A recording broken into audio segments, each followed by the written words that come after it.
ओम सजात्म स्वरूप परम गुरु शुद्ध चैतन्य स्वामिने नमः। जानने वाला ही जानने में आ रहा है। पहले विकल्प पूर्वक, फिर विचार पूर्वक और अंत में विकल्प और विचार से छूटकर ज्ञान स्वभाव के अस्तित्व में होने पने में स्थिर होना,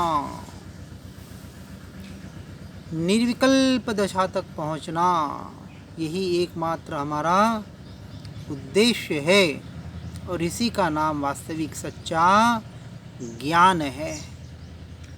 जब ज्ञेय का विषय ज्ञान बनता है, ज्ञान ज्ञान को ही जानता है। इसके द्वारा भेद ज्ञान और भेद विज्ञान के द्वारा, और उस वक्त पर अंश मात्र भी जानने में नहीं आता। इसका नाम सच्चा वैराग्य है। इसका नाम सच्चा त्याग धर्म है। समझना बात को। किसका त्याग किया नहीं, हो गया। जैसे स्वरूप की तरफ दृष्टि गई, पर द्रव्य पर भावों से दृष्टि हटी, उसका अस्वीकार हुआ, यानी त्याग हो गया। और दृष्टि काहे से हटी? वैराग्य भाव से, औदासीन्य वृत्ति से, इस संसार के क्षणभंगुरता रूपी स्वभाव का स्वीकार होने से। इसलिए जो अनादि अनंत उपयोग लक्षणम, ऐसा जो जीव का स्वरूप है, स्वभाव है, उस उपयोग लक्षण आत्मा का जो मुख्य लक्षण, जिसमें अब निरंतर ज्ञायक भाव ही जानने में आ रहा है। निश्चय से तो ज्ञान ही जानने में आ रहा है, लेकिन जीव अज्ञानता की वजह से, दर्शन मोह के उदय से, अनादिकाल के विपरीत संस्कार की वजह से पर द्रव्य में मैं मेरापना करके पर द्रव्य पर भावों का कर्ता भोक्ता बनकर संसार में भटक रहा है। इसलिए सर्वप्रथम यम, नियम, व्रत, त्याग, संयम, बाहर का प्रयोजन न करते हुए करे तो ठीक है, और न भी करे तो कोई फर्क नहीं पड़ रहा है। किसके लिए? स्वरूपाचरण चारित्र को प्रकट करने के लिए, स्वरूप रमणता के लिए। और स्वरूप रमणता ज्ञान स्वभाव की पकड़, मैं आत्मा ही हूँ और मैं कुछ भी नहीं हूँ। इसलिए सिद्ध परमात्मा अपने को सिद्ध नहीं मानते, केवल ज्ञानी अपने को केवल ज्ञानी नहीं मानते, और सम्यक दृष्टि अपने को सम्यक दृष्टि नहीं मानते। तो क्या मानते हैं? अपने को चैतन्य मात्र मानते हैं। मैं ज्ञान मात्र, ज्ञायक भाव, बस निरंतर अपने दृष्टि को अपने स्वरूप की तरफ करने का पुरुषार्थ। बाकी जो होना है वो पर्याय का परिणमन, जो क्रमबद्ध पर्याय में अपनी योग्यता से अपने आप होता है, कुछ उसमें करना नहीं पड़ता है। इसलिए जब केवल ज्ञान होता है तो भी जो जानने में आ रहा है, प्रत्यक्ष अनुभव में आ रहा है, वह क्यों क्या? तो जानने वाला ही ज्ञान स्वभाव, ज्ञायक भाव ही निरंतर अनुभव में आ रहा है, उसी में स्थिर है, बिजोड़ दूसरा कुछ भी नहीं। ऐसे अनुभव होते ही अतीन्द्रिय ज्ञान प्रकट होता है और आनंद आनंद आनंद आता है। जब तक पर को जानता हूँ ऐसी मान्यता रख रहा है, तब तक स्वयं के अस्तित्व का नाश कर रहा है। और जब कहता है कि विचार करता है, विश्वास करता है और फिर श्रद्धान करता है कि मैं निरंतर स्वयं से स्वयं को ही जान रहा हूँ, तो स्वयं के अस्तित्व का निर्णय, इसी का नाम सम्यक दर्शन है। और ऐसे जीव को, जिनके निरंतर ज्ञेय में ज्ञान जानने में आ रहा है, समझना वह मोक्ष के निकटगामी जीव है, दूसरों के लिए नहीं। स्वयं को स्वयं से सोचना है, मेरी दृष्टि कहाँ जा रही है, पर द्रव्य पर भावों से कितना छूटना हो रहा है। इसलिए व्यवहार से पर ज्ञेय है, परंतु व्यवहार यानी अभूतार्थ के जो सत्य नहीं है, उपचार से कथन होता है, परंतु निश्चय से तो ज्ञान यानी मैंने आज दिन तक पर को जाना नहीं, जान सकता नहीं, ऐसा मेरा स्वभाव है। किसका? मेरा। मेरा यानी आत्मा का, और आत्मा का यानी मेरा। इस जानने वाले में गति, लिस्या, क्षेत्र कोई भी भाव नहीं है। जानने वाला मात्र स्व को जानता है और कोई भाव कर ही नहीं सकता, क्योंकि जीव यानी आत्मा में, शुद्धात्मा में भावों का भी अभाव है, और वो दशा निर्विकल्प अवस्था तक हमें वहाँ पहुँचना है। लेकिन भावों का अभाव भले हो, लेकिन वहाँ तक भी पहुँचने के लिए प्रारंभिक अवस्था में कुछ भाव, कुछ विकल्प करने पड़ेंगे, परंतु उसको हेय मानते हुए करना है, तो वहाँ से छूट पाएंगे। इसलिए कहा, अरे क्षपशम भाव या क्षायिक भाव भी नहीं, तो औदयिक उदयागत भावों की तो क्या बात है। अरे पर्याय के भेद के ऊपर लक्ष्य करने से भी आत्मा प्राप्त नहीं होता, क्योंकि वो आत्मा का स्वभाव नहीं है। मात्र स्वद्रव्य को अभेदपणे जानना वही वास्तविक ज्ञान का यानी मेरा स्वभाव है। इसलिए मात्र मैं निरंतर ज्ञान स्वभाव को ही जान रहा हूँ, जानने वाला ही जानने में आ रहा, इसका निरंतर चिंतन, रटन, मनन, भाव भाषण पूर्वक, मात्र शाब्दिक नहीं, वाचिक, मानसिक नहीं, भावों के साथ।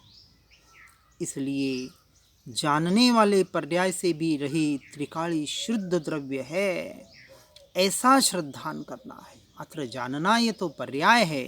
किसकी पर्याय? ज्ञान स्वभाव की। और ज्ञान एक गुण है जो अनंत गुणों के साथ रहा है।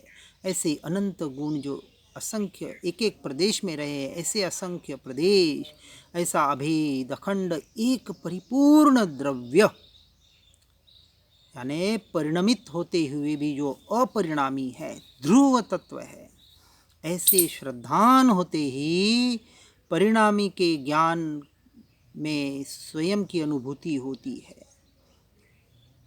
जो ध्येय दृष्टि में आता है वह अनुभूति की पर्याय और आनंद की पर्याय को भी जानने वाला कौन? ज्ञान। कुछ करता नहीं है, मात्र जानता है। और ज्ञान के एक एक भाग में सर्वत्र ज्ञान ही व्याप्त है। इसलिए ज्ञान आत्मा का चिद्घन स्वरूप है, जिससे ज्ञान में अन्य का प्रवेश नहीं है। ज्ञान ही आत्मा और आत्मा ही मैं, यानी मुझ में परद्रव्य और परभावों का अंश मात्र भी प्रवेश हुआ नहीं, हो सकता नहीं। अरे जब मैं परद्रव्य परभावों को जानने वाला ही नहीं हूँ, उनको जानने के काल में स्वयं को ही जानता हूँ, तो वो प्रवेश तो बहुत दूर की बात है। इसलिए अन्य पदार्थों का तो प्रवेश कैसे हो सकता है। इसलिए ज्ञान में क्रोध व्याप्त नहीं, तो क्रोध भी जानने में कहाँ आता है। क्रोध, मान, माया, लोभ, कषाय तीव्र हो चाहे मंद हो, उनको जानने के काल में भी मैं कषायों को नहीं जानता, मैं तो ज्ञान स्वभाव को ही जानता हूँ। ऐसा टंकोत्कीर्ण निर्णय, यथार्थ श्रद्धान, इसका नाम सम्यक दर्शन। और आत्मस्थिरता की परिणति की परिणामों के शुद्धि में वृद्धि होना, इसका नाम सम्यक चारित्र। इसलिए ज्ञान में तो जानने वाला ही व्यापक है। इसलिए निरंतर चिंतन रहे कि ज्ञान ज्ञान को ही जान रहा है। तो कह रहे हैं कि ऐसा सब है तो फिर पुरुषार्थ क्या करना रहा? जब जानने वाला ही जानने में आ रहा है, ऐसा आप बार बार कह रहे हैं, तो फिर पुरुषार्थ तो कुछ करना ही नहीं रहा, क्योंकि ज्ञानी को भी जानने वाला जानने में आ रहा है और अज्ञानी को भी ज्ञान ही जानने में आ रहा है, परंतु अज्ञानी उसे स्वीकार नहीं कर रहा है। इसलिए जैसे आत्मा जानने में आ रहा है, उसका श्रद्धान, अपने श्रद्धान में उसका टंकोत्कीर्ण निर्णय करना है, स्वीकार करना है कि मैं निरंतर स्वयं से स्वयं को ही जान रहा हूँ। इसलिए ज्ञान को जानना और उसमें ही लीन हो जाना, और क्या करना, बस इसी का नाम अनंत पुरुषार्थ है। क्रमबद्ध पर्याय को जैसी है वैसी जानना और स्वीकार करके वहाँ से दृष्टि हटाकर अपने स्वरूप में दृष्टि को स्थिर करना, इसी का नाम अनंत पुरुषार्थ है। अब क्या पुरुषार्थ करना रहा? कुछ नहीं करना और अपने में, अपने स्वरूप और स्वभाव में रहना, इसका नाम अनंत पुरुषार्थ है। इससे बड़ा पुरुषार्थ इस तीनों लोक में, तीनों काल में दूसरा कोई भी नहीं है। इसलिए हे भव्य, निरंतर जानने वाले पर दृष्टि करो, क्योंकि पर जानने में ही नहीं आता है। न जानने में आ रहा था, न जानने में आएगा। जीव निरंतर स्वयं से स्वयं को ही अनादि से जान रहा था, अभी भी जान रहा है और अनंत काल तक स्वयं को ही जानेगा। इसका दृढ़ निर्णय करना है, क्योंकि ज्ञान में जानने की शक्ति है और आत्मा में यानी मुझ में प्रमेयत्व यानी जनाने की शक्ति है। जनाना और जानने में आना, दोनों शक्तियाँ मुझ में पड़ी है।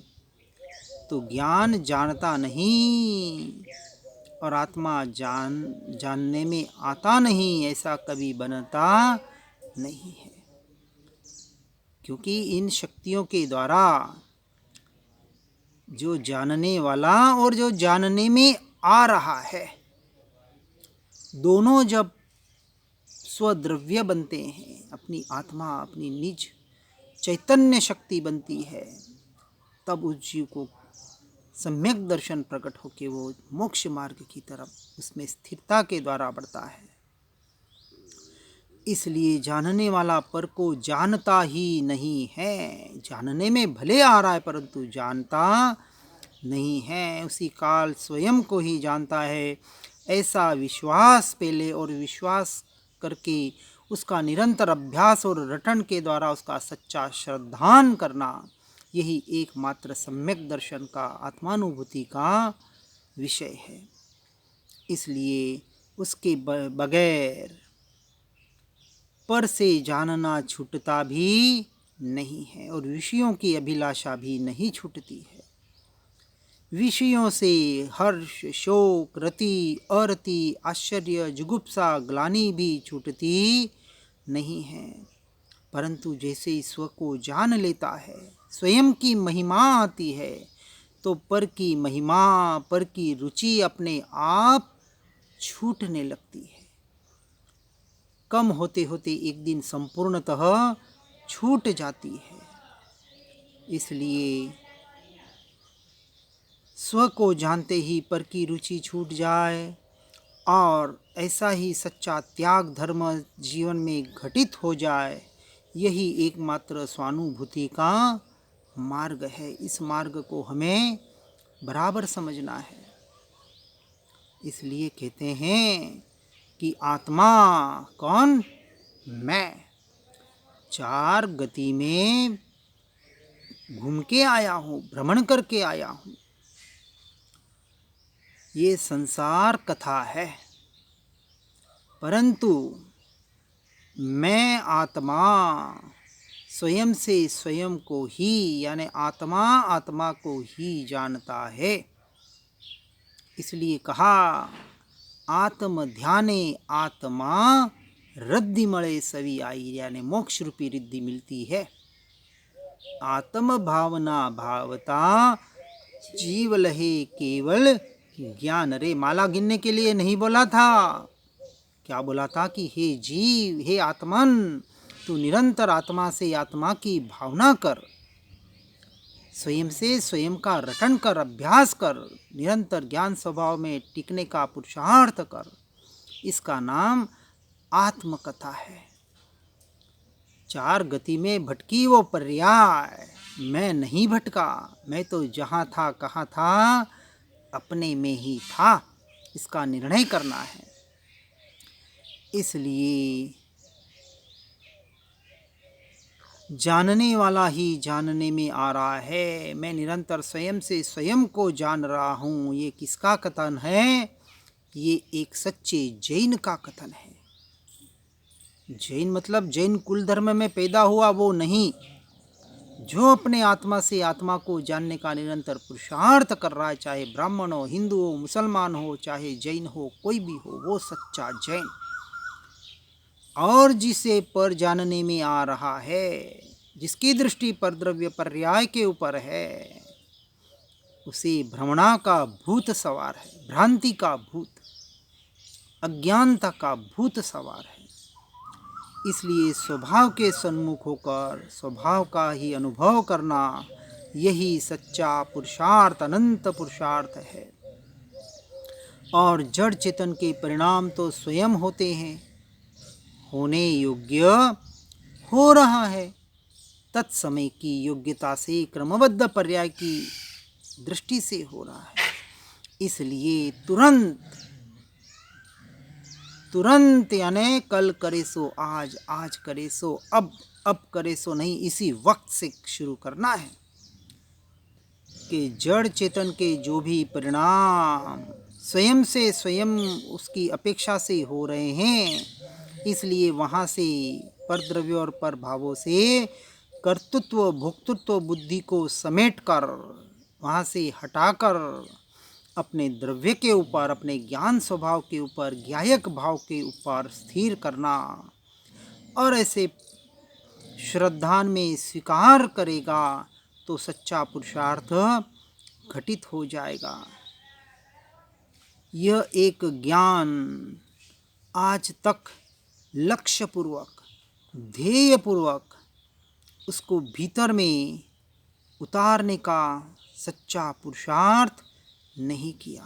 बस अब इस एक बात को ही सुनकर आत्मसात करके उसके निरंतर रटन और अभ्यास के द्वारा सच्चा श्रद्धान करके जाप करके अजपा जाप तक पहुंचना है कि बिना विचार के, बिना विकल्प के सहज स्वभाव की तरफ दृष्टि हो जाए, ज्ञान स्वभाव की स्थिरता आ जाए। ऐसा निरंतर जितना जो जीव अभ्यास करेगा वो जीव आगे बढ़ सकता है। इसलिए क्या कहा, ऐसा विकल्प नहीं, उस विकल्प से भी छूटकर भाव भाषण के द्वारा इन शब्दों से, विचारों से रहित होकर उसका जो टंकोत्कीर्ण निर्णय, अस्तित्व का स्वीकार भाव, ऐसा अनुभव करना है कि मैं ही मैं हूँ और कुछ भी नहीं है। तो कहते हैं राग और ज्ञान एक साथ में होता है, उसका अभ्यास भी एक साथ ही होता है। तो राग का लक्ष्य किस तरह से छूटे? तो कह रहे हैं छोड़ने से छूटेगा। और छोड़ने से तो क्या छूटेगा? अपने स्वद्रव्य पर, अपने स्वभाव पर,